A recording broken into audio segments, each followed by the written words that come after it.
Daniel chapter 7. Daniel chapter 7, verse 1. In the first year of Belshazzar, king of Babylon, Daniel had a dream and visions of his head upon his bed. Then he wrote the dream and told the sum of the matters. The four beasts. Introduction to the vision. Chapters 7 through 12 are visions which Daniel had. In chronology, the events of chapters 7 and 8 belong between chapters 4 and 5. What happens in chapter 9 happens at about the same time as chapter 6, and the visions of chapters 10 through 12 take place after the events of chapter 6.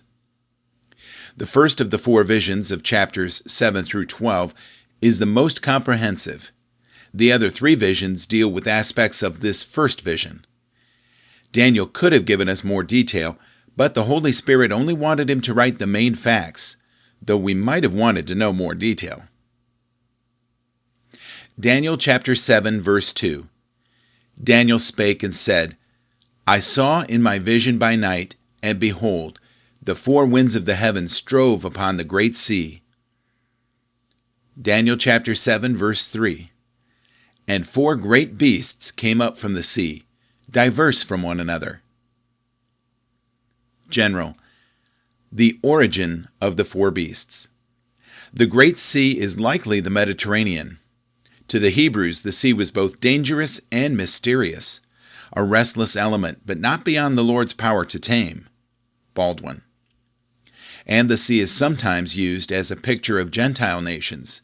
Psalm 74:13, 89:9, and Isaiah 57:20. Every one of the empires that will be mentioned by Daniel bordered on the Mediterranean Sea. Some see the winds as a picture of the sovereign power of God striving with men. Psalm 35:5, 48:7, 107:25, Isaiah 27:8, and 41:16. Strauss suggests the four winds might be satanic forces, as mentioned by Revelation 7:1. Four great beasts, large, ferocious animals, emerge. Each one is distinct from the other. The lion devours, the bear crushes, and the leopard springs upon its prey. Daniel chapter 7, verse 4. The first was like a lion, and had eagle's wings. I beheld till the wings thereof were plucked, and it was lifted up from the earth, and made stand upon the feet as a man, and the man's heart was given to it. The first beast, a lion with eagle's wings. The beast is quite majestic. Lions and eagles are kings of their realm, but it is both humbled and humanized. Daniel chapter 7, verse 5. And behold another beast, a second, like to a bear. And it raised up itself on one side, and it had 3 ribs in the mouth of it, between the teeth of it. And they said thus unto it, Arise, devour much flesh. The second beast, a bear. The bear is much less majestic. It is slow, ponderous, and crushing. This one is imbalanced in some way, and it has a voracious appetite for conquest. Daniel chapter 7, verse 6. And this I beheld, and lo, another, like a leopard, which had upon the back of it 4 wings of a fowl. The beast had also 4 heads, and dominion was given to it. The third beast, a leopard. A leopard is known for its sudden, unexpected attacks. This one is especially swift, with 4 wings, and has 4 heads. Daniel chapter 7, verse 7.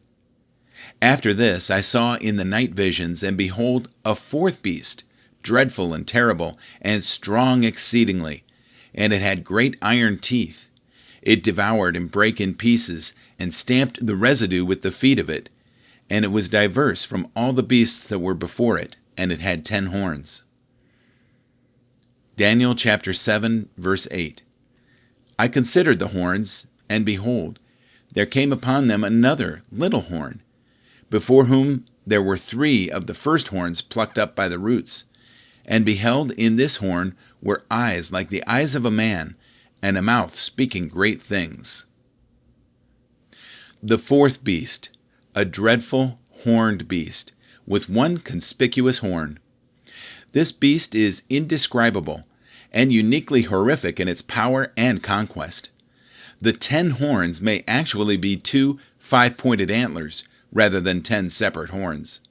A little horn is conspicuous for its dominance, its intelligence, and its boastful talk. Daniel chapter 7, verse 9. I beheld till the thrones were cast down, and the Ancient of Days did sit, whose garment was white as snow, and the hair of his head was like pure wool. His throne was like the fiery flame, and his wheels as burning fire. Daniel chapter 7, verse 10. A fiery stream issued and came forth from before him. Thousands ministered unto him, and 10,000 times 10,000 stood before him. The judgment was set, and the book was opened. Daniel chapter 7, verse 11. I beheld then, because of the voice of the great words which the horn spoke. I beheld even till the beast was slain, and his body destroyed, and given to the burning flame. Daniel chapter 7, verse 12. As concerning the rest of the beasts, they had their dominion taken away, yet their lives were prolonged for a season and time. Daniel chapter 7, verse 13. I saw in the night visions, and behold, one like the Son of Man came with the clouds of heaven, and came to the Ancient of Days, and they brought him near before him. Daniel chapter 7, verse 14. And there was given him dominion and glory and a kingdom, that all people, nations, and languages should serve him. His dominion is an everlasting dominion, which shall not pass away, and his kingdom that which shall not be destroyed. The Ancient of Days is seen, and the conspicuous horn is conquered by the Son of Man. The KJV has a bad translation of verse 9. Thrones were cast down. They are instead established. In this vision of heaven, Daniel sees many thrones, but only one occupant. Is he blind to the 24 elders, representatives of the church, because the church is an unrelated mystery to him? Ephesians chapter 3, verses 1 through 7. The Ancient of Days is obviously God. Whether it is specifically the Father or the Son is debated. Most believe it is the Father, the figures stressing his eternal character, such as white hair. The distinction made in verse 13 between the Ancient of Days and the Son of Man argues best that it is God in the person of the Father, not the Son. We ought not to imagine God in his essence to be like any appearance to his own prophet and other holy fathers, but he put on various appearances according to man's comprehension, to whom he wished to give some signs of his presence. The fiery flame represents a brilliant manifestation of God's splendor and the fierce heat of his judgment. There is something lava-like in the stream of fire pouring from the throne. It is a river of vast, destructive power. Isaiah chapter 66, verses 15 and following, describe the judgment of God in terms of fire.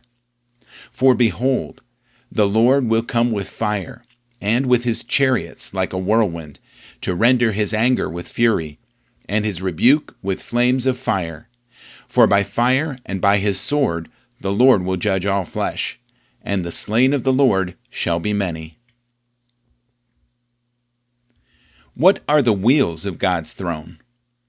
Many say that Eastern thrones were often on wheels, but it is just as likely that they are pictures of the endless activity of God. The multitude, thousands, observing this judgment are either angels or saints or both. Which books are opened?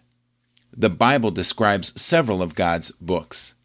The book of the living, Psalm 69:28, the book of remembrance, Malachi 3:16, and the book of life, Philippians 4:3, Revelation 3:5, 13:8, 17:8, 20:12, 20:15, 21:27, and 22:19.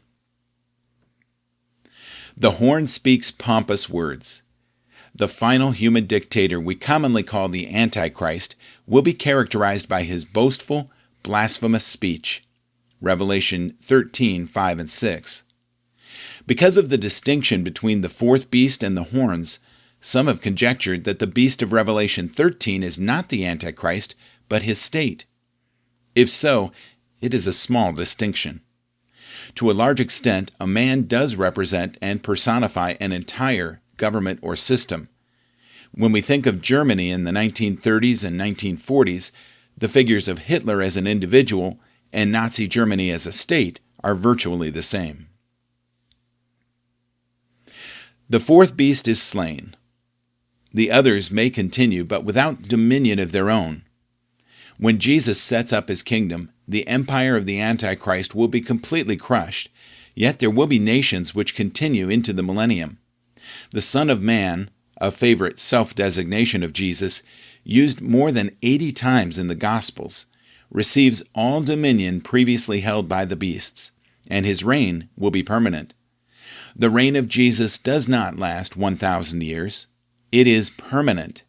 However, Jesus will rule over the earth before it is remade, with Satan bound, for 1,000 years. Daniel chapter 7, verse 15.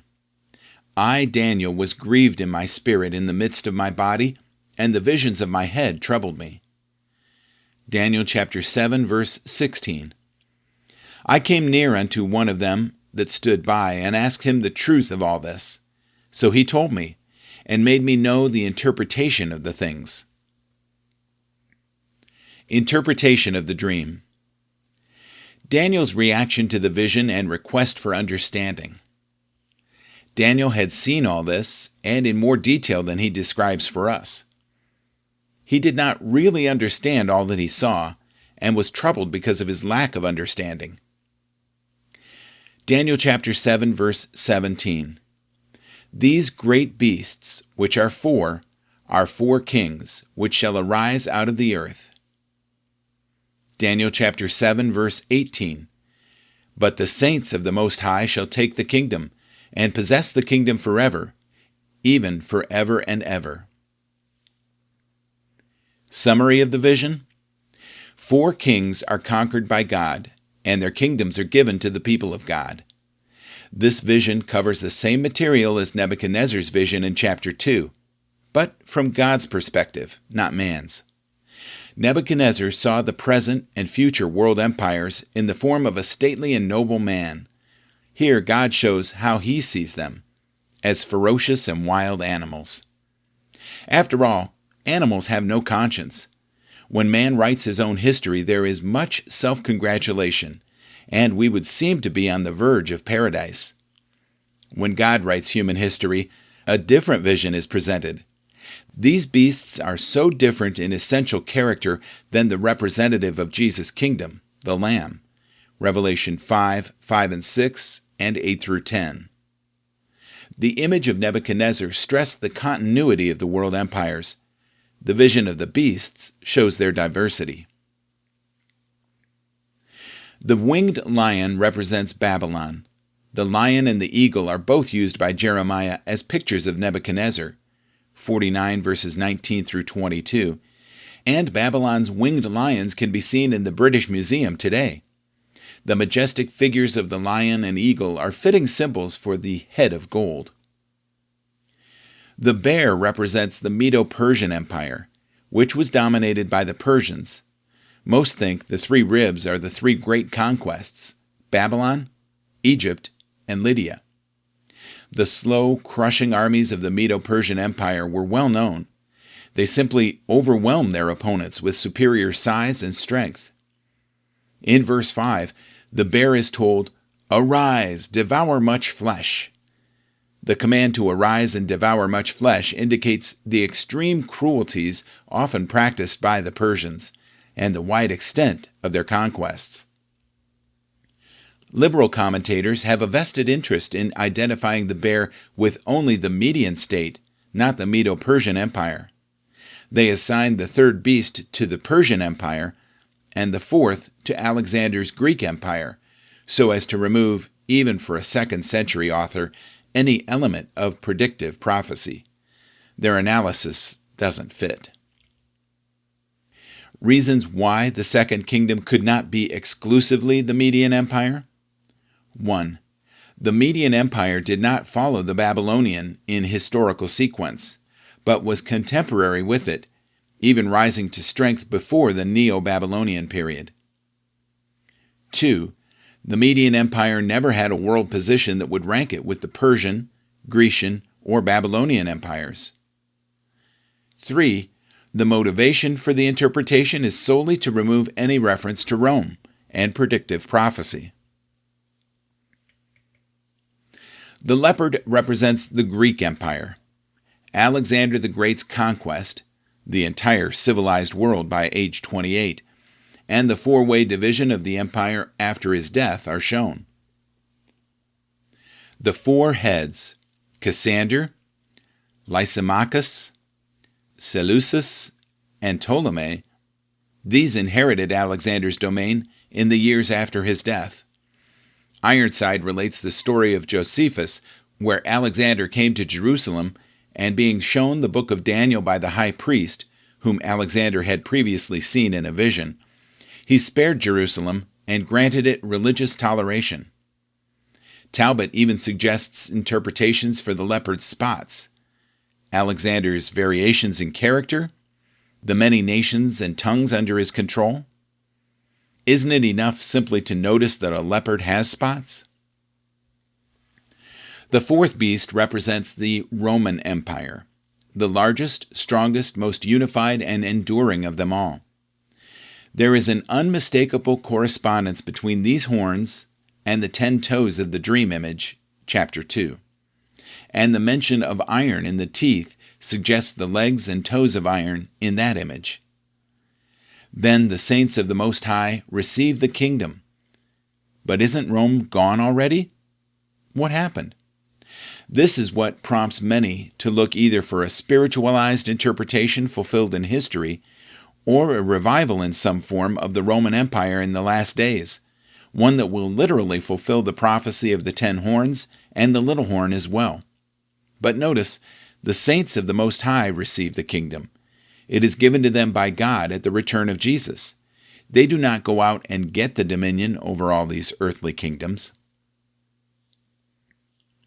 Daniel chapter 7, verse 19. Then I would know the truth of the 4th beast, which was diverse from all the others, exceedingly dreadful, whose teeth were of iron, and his nails of brass, which devoured, brake in pieces, and stamped the residue with his feet. Daniel chapter 7, verse 20. And of the 10 horns that were in his head, and of the other which came up, and before whom 3 fell, even of that horn that had eyes, and a mouth that spake very great things, whose look was more stout than his fellows. Daniel chapter 7, verse 21. I beheld, and the same horn made war with the saints, and prevailed against them. Daniel chapter 7, verse 22. Until the Ancient of Days came, and judgment was given to the saints of the Most High, and the time came that the saints possessed the kingdom. Daniel's specific request to know about the conspicuous horn. There is much of interest in all these 4 creatures, but Daniel is especially interested in the 4th, the most terrible beast, and especially about its conspicuous horn. The beast is of interest to Daniel because of its great destructive power. The conspicuous horn because of its fight against God's people. If this horn is the Antichrist, and he fights against the saints, does this mean that the church will be here to be a target of the Antichrist during the tribulation? Not necessarily. Saints can indicate the church or a Jewish remnant in the tribulation. Revelation 12:17 and 13:7. Daniel chapter 7, verse 23. Thus he said, The 4th beast shall be the 4th kingdom upon the earth, which shall be diverse from all kingdoms, and shall devour the whole earth, and shall tread it down and break it in pieces. Daniel chapter 7, verse 24. And the 10 horns out of this kingdom are 10 kings that shall arise, and another shall rise after them, and he shall be diverse from the first, and he shall subdue 3 kings. Daniel chapter 7, verse 25. And he shall speak great words against the Most High, and he shall wear out the saints of the Most High, and think to change times and laws, and they shall be given into his hand until a time and times and the dividing of time. Daniel chapter 7, verse 26. But the judgment shall sit, and they shall take away his dominion to consume and destroy it until the end. Daniel chapter 7, verse 27. And the kingdom and dominion and the greatness of the kingdom under the whole heaven shall be given to the people of the saints of the Most High, whose kingdom is an everlasting kingdom, and all dominions shall serve and obey him. The meaning of the conspicuous horn and its defeat? These 10 kings do not have a literal fulfillment in historic Rome. If they are literal, they are still in the future. The only way to say this has been fulfilled is to spiritualize these prophecies. Many, like Calvin, merely spiritualize. He insists that what happens in this chapter was fulfilled in history up until the time of Jesus' first advent, and supposes that the 10 horns merely represent a multiplicity of kings under the Roman emperor, and believes that the conspicuous horn is Julius Caesar and the other Caesars who succeeded after him. And for Calvin, the books were opened, verse 10, refers to the preaching of the gospel. We need not be too anxious about the number, as we have already explained it, as merely denoting multiplicity. But if there are 10 toes, Daniel 2, 10 horns, Daniel 7 and Revelation 13 and 17, associated with the rule of this final world ruler, who are we to spiritualize what God has said in at least 4 different places? The same spiritualizing problems apply if one believes that this is fulfilled in the early church and the passing of the Roman Empire, unlike Calvin, who saw fulfillment before the first advent of Jesus. The conspicuous horn must be the Antichrist, arising out of a confederation of 10 nations, which is in some way a revival of the Roman Empire. He speaks pompous, blasphemous words, perhaps like the fascist creed of Italy, cited in Talbot. I believe in Rome eternal, the mother of my fatherland, and in Italy her firstborn, who was born of her virgin womb by the grace of God, who suffered under the barbarian invader, was crucified, slain, and buried, who descended into the sepulchre and rose from the dead in the 19th century, who ascended to heaven in her glory in 1918 and 1922 by the March on Rome, who is seated at the right hand of Mother Rome, whom will come thence to judge the quick and the dead. I believe in the genius of Mussolini, in our Holy Father fascism, and in the communion of its martyrs, in the conversion of the Italians, and in the resurrection of the empire. Amen. He persecutes. It speaks of cruel and systematic pressure coming from the word to wear away or to wear out, as friction would wear clothes or shoes. To wear out the saints means to harass them continually so that life becomes a wretched existence. Such continual and protracted pressure far more effectively breaks the human spirit than the single moment of crisis that calls for a heroic decision. It is easier to die for the Lord than to live for Him under constant harassment and strain. Archer. The Bible predicts no peace-loving world ruler for the last days. We can expect nothing more than greedy commercialism and political imperialism under the most beastly and barbaric type of warfare.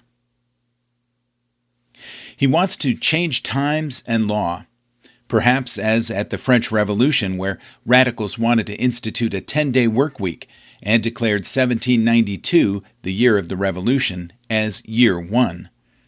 Seventh-day Adventists have historically taught that it was the papacy which changed the times and law by moving the Lord's Day from Saturday to Sunday.